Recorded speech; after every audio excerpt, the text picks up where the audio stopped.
To fight the climate crisis, we must have ambition. Not just from one country or one industry or one person. It must come from all of us. And the time is now. The time is now. The time is now. We simply cannot afford to wait any longer.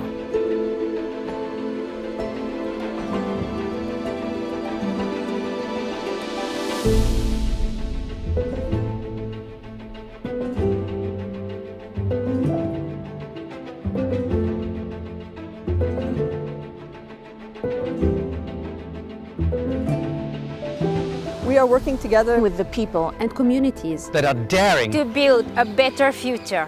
This is ambition from the ground.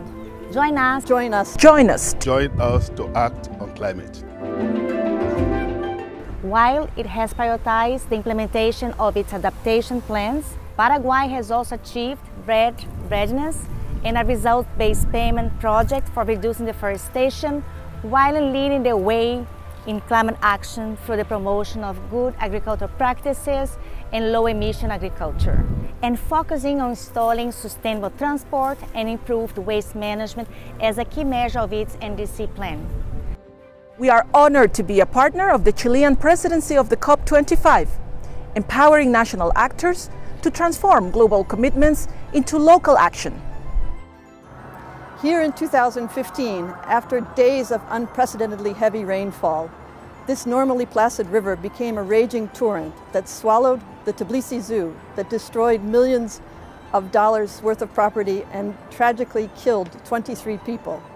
UNDP is now committed to ensure that climate-driven disasters like this one never happen again, working together with our partners in the Green Climate Fund, the government of Georgia, Switzerland, and Sweden to climate-proof Georgia's people, their property, and their livelihoods.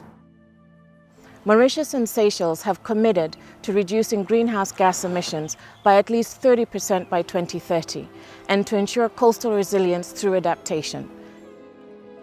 With the support of UNDP, Lebanon is looking to raise its ambition to address the climate crisis in the context of its nationally determined contribution. This ambition should also be at the core of a long-term and green recovery strategy for the country to address the socio-economic situation and the challenges that have been further exacerbated by the COVID-19, as well as the recent August 4 Beirut explosion. Moldova became the fourth country in the world to present its second NDC, developed with the support of UNDP and the European Union. With its NDC, Moldova aspires to reduce GHG emissions by 88% with the ambition to gradually reach climate neutrality by 2030.